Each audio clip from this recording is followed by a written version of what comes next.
বাচ্চারা জীবন দেয় আর মুরব্বীরা পদ ভাগাভাগি করেন হাসনাত আব্দুল্লাহ। বিদেশি শক্তিকে ভুল বুঝিয়ে আবারও ক্ষমতায় আসার স্বপ্ন দেখছে ফ্যাসিস্ট আওয়ামী লীগ, জোনায়েদ সাকি। বেতনের দাবিতে সড়ক অবরোধ করে বেক্সিমকোর শ্রমিকদের বিক্ষোভ। বিচারের আগে আওয়ামী লীগকে রাজনীতি করতে দেওয়া হবে না মান্না। বৈষম্যহীন বাংলাদেশ গড়তে সবাইকে এক থাকতে হবে, সালাউদ্দিন আহমেদ। হাসিনা সহ সকল খুনির বিচার বাংলার মাটিতে করতে হবে, খোকন। বাচ্চারা জীবন দেয় আর মুরব্বীরা পদ ভাগাভাগি করেন, হাসনাত আব্দুল্লাহ। বিপ্লবে বাচ্চারা গুলির সামনে জীবন দেয় আর মুরব্বীরা পদ ভাগাভাগিতে মেতে উঠেন বলে মন্তব্য করেছেন বৈষম্য বিরোধী ছাত্র আন্দোলন আহ্বায়ক হাসনাত আব্দুল্লাহ। শনিবার সকালে রাজধানীর জাতীয় শিক্ষা ব্যবস্থাপনা একাডেমিতে শিক্ষা অধিকার সংসদ আয়োজিত এক আলোচনা সভায় তিনি কথা বলেন।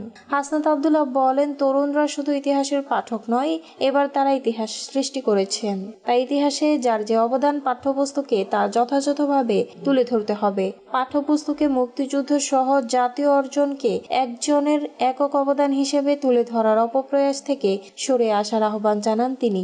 এ নিয়ে হাসনাত বলেন, পাঠ্যপুস্তকে শেখ মুজিবুর রহমান ও তার পরিবারের অতিরঞ্জিত প্রশংসার ফলে তার প্রতি বিরক্তির উদ্রেক হয়েছে।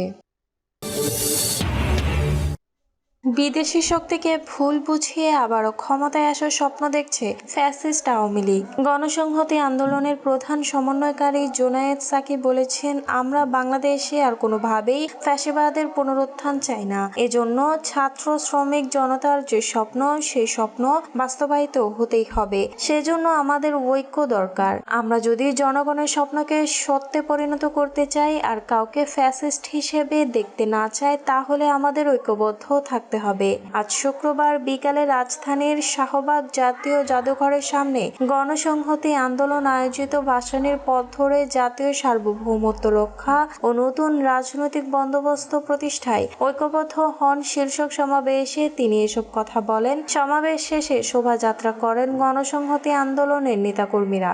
সাকি বলেন, বিদেশি শক্তিকে ভুল বুঝিয়ে আবারও ক্ষমতায় আসার স্বপ্ন দেখছে ফ্যাসিস্ট আওয়ামী লীগ। ট্রাম্পের পোস্টার নিয়ে মিছিল করে ক্ষমতায় ফেরা যাবে না। ফ্যাসিবাদকে বাংলার জনগণ আর কখনো মেনে নেবে না। বেতনের দাবিতে সড়ক অবরোধ করে বেক্সিমকোর শ্রমিকদের বিক্ষোভ। বকেয়া বেতনের দাবিতে গাজীপুর মহানগরের চক্রবর্তী এলাকার বেক্সিমকো ইন্ডাস্ট্রিয়াল পার্কের শ্রমিকেরা বিক্ষোভ শুরু করেছেন। আজ শনিবার সকালে বিক্ষোভ করে তারা চন্দ্রনবীনগর সড়ক অবরোধ করেন। এতে ওই সড়কে যান চলাচল বন্ধ হয়ে যায়। উভয় দিকে সৃষ্টি হয় দীর্ঘ যানজট। কারখানায় শ্রমিক ও শিল্প পুলিশ জানায়, গাজীপুর মহানগরের সারাউব এলাকায় বেক্সিমকো ইন্ডাস্ট্রিয়াল পার্কে বেশ কয়েকটি শিল্প প্রতিষ্ঠান রয়েছে। বৈষম্য বিরোধী ছাত্র জনতার অভ্যুত্থানের পর গত কয়েক মাস ধরে শ্রমিকেরা প্রতি মাসেই আন্দোলন করে বেতন আদায় করছেন। চলতি মাসেও আশপাশের প্রায় সব কারখানার বেতন ভাতা পরিশোধ করা হলেও বেক্সিমকোর শ্রমিকেরা বেতন পাননি। বেতনের দাবিতে আজ সকাল থেকে কয়েক হাজার শ্রমিক কারখানার ফটকে জড়ো হয়ে বিক্ষোভ শুরু করেন। পরে তারা বিক্ষোভ মিছিল নিয়ে কারখানার থেকে কিছুটা সামনে চন্দ্রনবীনগর সড়কের চক্রবর্তী এলাকায় অবস্থান নিয়ে অবরোধ সৃষ্টি করেন। এতে ওই সড়কের উভয় দিকে যানবাহন চলাচল বন্ধ হয়ে যায়, সৃষ্টি হয় দীর্ঘ যানজটের। এতে চরম দুর্ভোগে পড়েন ওই সড়কে চলাচলকারী যাত্রীরা। গাজীপুরের শিল্পাঞ্চলের পুলিশ সুপার মোহাম্মদ সরোয়ার আলম বলেন, ঘটনাস্থলে শিল্প পুলিশ ও সেনাবাহিনীর সদস্যরা আছেন। তারা শ্রমিকদের বুঝিয়ে সড়ক থেকে সরিয়ে দেওয়ার চেষ্টা করছেন। বিচারের আগে আওয়ামী লীগকে রাজনীতি করতে দেওয়া হবে না মান্না। আওয়ামী লীগের বিচার হওয়ার আগে দলের নেতাকর্মীদের রাজনীতি করতে দেওয়া যাবে না বলে মন্তব্য করেছেন নাগরিক ঐক্যের সভাপতি মাহমুদুর রহমান মান্না। শুক্রবার বিকেলে রাজধানীর উত্তরায় এক গণসমাবেশে তিনি মন্তব্য করেন। মান্না বলেন, ক্ষমতায় টিকে থাকার জন্য হাজারের বেশি মানুষকে গুলি করে মেরেছেন শেখ হাসিনা। নিরীহ ছাত্র জনতাকে হত্যার দায়ে দল হিসেবে আওয়ামী লীগের বিচার হওয়া উচিত। দখলদারিত্ব লুটপাটের রাজনীতি নয়। যারা গত 15 বছর ধরে দেশকে লুট করেছেন, বাংলাদেশের অর্থ বিদেশের মাটিতে পাচার করছেন, তাদের বিচার হতে হবে। তিনি বলেন, অভ্যুত্থানের পর এ দেশের মানুষ নতুন বাংলাদেশ করতে চায়। অন্তর্বর্তী সরকার দ্রুত সংস্কার শেষে যৌক্তিক সময়ে নির্বাচন দেবে বলে আশা করছি। নাগরিক ঐক্যের সভাপতি বলেন, মানুষই শেষ পর্যন্ত সিদ্ধান্ত নেবে। জনগণের ওপরে কোনো শক্তি নাই। যত বড় দল হোক, মাস্তানদের দল হোক, যদি জনগণ তাদের না চায় তাহলে তারা সরকার গঠন করতে পারবে না। বৈষম্যহীন বাংলাদেশ করতে সবাইকে এক থাকতে হবে। সালাউদ্দিন আহমেদ। বিএনপির স্থায়ী কমিটির সদস্য সালাউদ্দিন আহমেদ বলেছেন, দেশের দলগুলোর গণতান্ত্রিক যাত্রা ভিন্ন হলেও বৈষম্যহীন বাংলাদেশ করতে সবাইকে একসঙ্গে কাজ করতে হবে। শুক্রবার বেসরকারি বিশ্ববিদ্যালয়ের শিক্ষার্থীদের আয়োজিত এক আলোচনা সভায় একথা বলেন তিনি।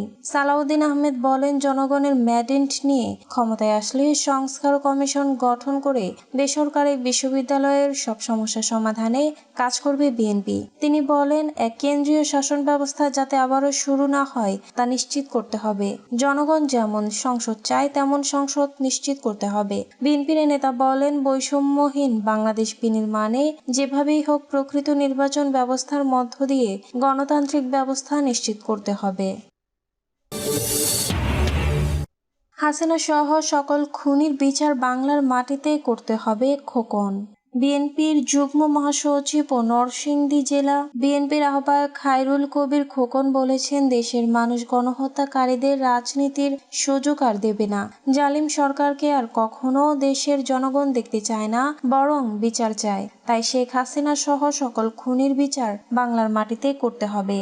শুক্রবার সন্ধ্যায় গাবতলী জামেয়া কাসেমিয়া কামিল মাদ্রাসা মাঠে আয়োজিত চিনিশপুর ইউনিয়ন বিএনপির কর্মী সভায় প্রধান অতিথির বক্তব্যে এসব কথা বলেন খোকন। খোকন বলেন, দীর্ঘ 16 বছর পুলিশের মাধ্যমে অত্যাচার নির্যাতনের দলীয় কার্যক্রম করতে দেয়নি আওয়ামী লীগ। বেগম জিয়াকে ফরমায়েশি রায়ে সাজার পাশাপাশি 4 লাখ মামলায় 60 লাখ নেতাকর্মীকে আসামি করা হয়েছিল। সর্বশেষ জুলাইয়ের ছাত্র জনতার যৌক্তিক দাবির প্রেক্ষিতেও হত্যাযজ্ঞ চালিয়েছিল হাসিনা। চিনিশপুর ইউনিয়ন বিএনপির সভাপতি আওলাদ হোসেন মোল্লার সভাপতিত্বে অনুষ্ঠানে বিশেষ অতিথি হিসেবে উপস্থিত ছিলেন জেলা বিএনপির যুগ্ম আহ্বায়ক আব্দুল বাসেত ভূঁইয়া, যুগ্ম আহ্বায়ক আবু সালেহ চৌধুরী, সদর থানা বিএনপির সাধারণ সম্পাদক ইকবাল হোসেন, জেলা যুব দলের আহ্বায়ক মহসিন হোসেন, বিদ্যুৎ সহ জেলা বিএনপি ও সহযোগী সংগঠনের নেতৃবৃন্দ উপস্থিত ছিলেন।